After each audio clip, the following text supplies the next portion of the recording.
Tidak, Risti tidak mengklaim wanita tua itu pingsan setelah mendengar kabar bunuh diri Maya dengan melukai pergelangan tangannya.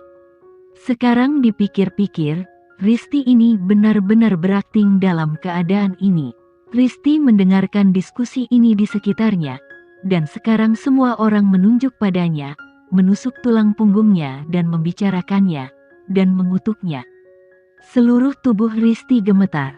Dia berteriak lepas kendali dan berkata, "Bukan seperti ini. Ini tidak seperti ini." Kali ini, Nyonya Dina mendengus dingin. "Risti, saya baru saja memberimu kesempatan. Jika kamu bercerai, maka saya tidak akan mengungkapkan kejahatanmu di pernikahan ini, tetapi menanganinya secara pribadi. Tetapi kamu begitu gigih, sehingga kamu tidak lagi diselamatkan." Risti menunjuk ke Amelia dan berkata, "Amelia, kamu berhasil, kan? Itu semua karena kamu." Amelia berdiri tegak dan menatap Risti, yang sudah gila. "Apa yang kamu maksud?" "Ya, saya memberi Nyonya Dina itu pil pelindung jantung sebelumnya agar kamu melakukannya dengan gagal." "Risti, hari itu ketika Nyonya Dina itu berulang tahun ke-80, pembantumu memukulku ke dalam air dan hampir menenggelamkanku di kolam renang. Kamu mencoba membunuh lagi dan lagi, dan pikiranmu berada dalam depresi selama bertahun-tahun ini. Mulai sekarang, kamu akan tinggal di penjara dan perlahan-lahan merasakan akibatnya." Saat ini, pintu dibuka, dan sekelompok polisi berseragam bergegas masuk. Mereka mengendarai mobil khusus untuk menjemput Risti. Amelia memandang Risti dan berkata, "Risti, saya sudah melaporkan kejahatannya. Buktinya kuat, kedua kejahatan itu bisa dihukum. Untukmu, sudah berakhir." Semua orang memandangi wajah Amelia yang menakjubkan, dan sekarang wajahnya acuh tak acuh dan dingin. Seperti pedang yang terhunus, dia baru saja mengalahkan Risti. Dia mengusirnya dari stasiun radio, dan hanya dalam beberapa hari, dia secara pribadi mengirim Risti ke penjara. Namun, untuk seorang gadis yang baru berusia 20 tahun, metodenya sudah sangat kuat, tanpa kecerobohan, yang sangat mengesankan. Semua orang menghela nafas, mereka masih tidak bisa menerimanya. Risti ternyata adalah seorang pembunuh. Risti menjadi pembunuh, dan Maya yang pertama lari. Dia berlari ke sisi Risti dan menuduh Amelia dan berkata, "Amelia, kenapa hatimu begitu beracun? Ibuku tidak mau masuk penjara. Tidaklah cukup bagimu untuk melukai pergelangan tanganku dan membuatku bunuh diri. Apakah kamu masih membunuh keluargaku sekarang?" Maya juga gemetar. Dia tidak pernah mengira ibunya akan dibongkar. Dia tidak bisa masuk penjara. Saat ini, mata semua orang tertuju pada dua orang, Amelia dan Maya. Di antara dua orang ini, semua orang masih berpihak pada Maya, terutama topik bunuh diri Maya dengan cara melukai lengannya. Mata cerah Amelia tertuju pada wajah Maya yang cantik dan eye-catching, lalu perlahan-lahan mengerutkan bibir merahnya, lalu bertanya, "Maya, kamu terus mengatakan bahwa aku melukai pergelangan tanganmu dan membuatmu bunuh diri. Lalu pergelangan tanganmu, mari kita lihat mukanya." Maya merasa malu. Lihat saja siapa yang takut. Dia langsung mengangkat lengan bajunya, mengangkat pergelangan tangan kanannya, dan menunjukkan kepada semua orang, "Amelia, ini lukaku. Apakah kamu pikir masih bisa menyangkalnya?" Semuanya datang dan lihat betapa kejamnya hati Amelia ini. Semua orang melihat pergelangan tangan kanan Maya, dan mata mereka dengan cepat menjadi aneh. Maya tiba-tiba teringat sesuatu, dan dia terdiam. Maya tiba-tiba teringat bekas luka di pergelangan tangannya telah disembuhkan oleh Profesor Misterius. Amelia menjawab, "Maya, apa yang kamu ingin kami lihat?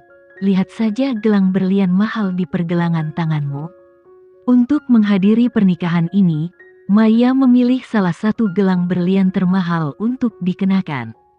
Gelang berlian mengkilap dikenakan di kulit mulus dan putihnya, yang terlihat sangat indah.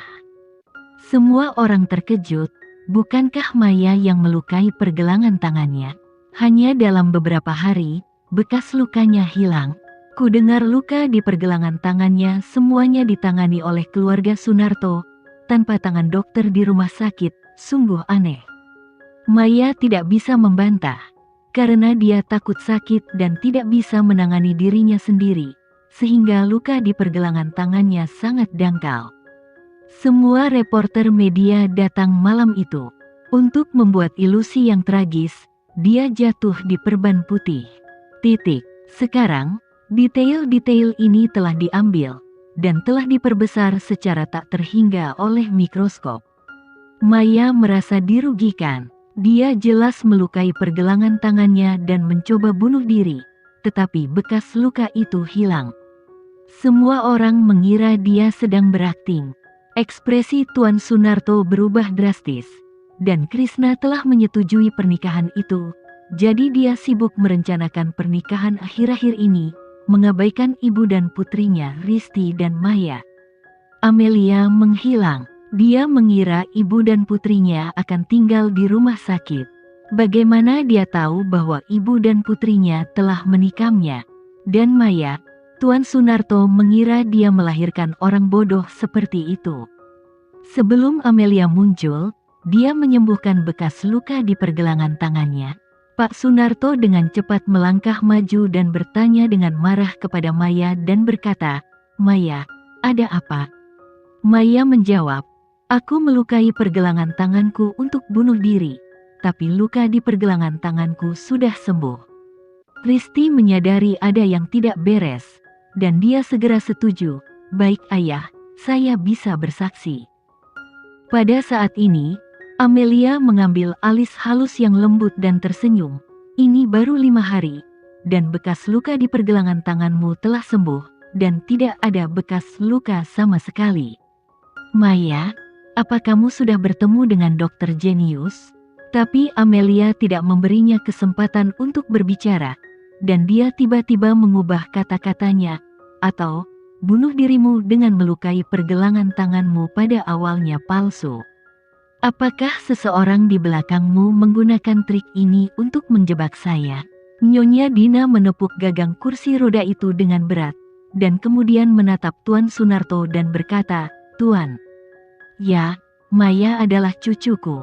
Dia menyukai Henry dan seluruh kota mengetahuinya. Henry mencintai Amelia, dan Maya tidak ada di hatinya.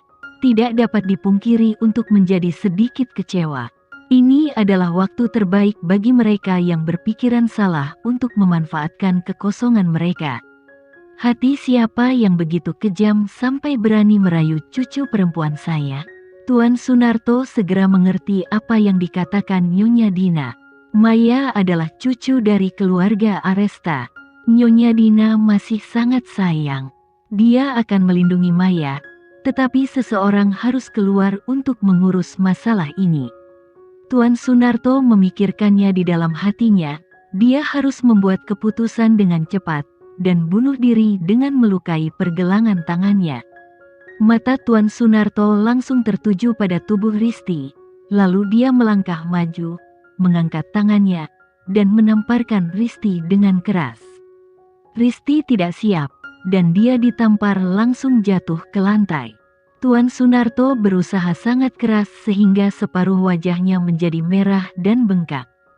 Risti menutupi wajahnya dan menatap Tuan Sunarto dengan kaget. Dia tidak mengerti mengapa ayahnya tidak melindunginya saat ini, jadi mengapa dia memukulnya tanpa alasan. Risti benar-benar dipukuli. "Ayah, kenapa kamu memukulku?" Tuan Sunarto dipenuhi dengan kemarahan yang benar, menunjuk ke Risti dan mengutuk, "Kamu gadis yang tidak berbakti. Kamu pasti membuatnya bunuh diri dengan menyayat pergelangan tangannya." Setelah Risti merasakan tamparan di wajahnya, Tuan Sunarto memukulnya lagi. Dia tidak mengerti apa yang dibicarakan ayahnya. Apa yang membuatnya melukai pergelangan tangannya untuk bunuh diri. Ide ini adalah pemikiran Davin. "Cukup, jangan panggil aku ayah lagi. aku tidak punya anak perempuan sepertimu. Kamu sudah gila sekarang. Kamu iblis pembunuh. Aku tidak mengenalmu lagi. Tuan Sunarto dengan dingin menyikat lengan bajunya dan membawanya kembali. Ketika dia pergi, dia tidak ingin melihat Risti lagi. Risti mengerti. Dia menyadari bahwa dia telah ditinggalkan, dan ditinggalkan oleh ayahnya. Sekarang semua tanggung jawab telah dialihkan padanya. Untuk menjaga kepolosan Maya, dia telah dikorbankan.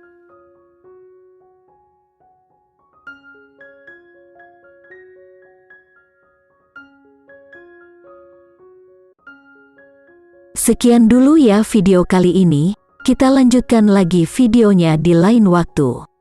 Oh iya, bagaimana menurut kalian? Semoga bisa sedikit menghibur kalian semua. Untuk teman-teman yang baru nonton, jangan lupa subscribe ya, hehehe. Dan kalau teman-teman ada yang ingin gabung langganan, bisa langsung gabung saja untuk dapat fitur yang menarik dan sedikit membantu Mimin. Terima kasih banyak sudah menonton, sampai jumpa lagi, bye.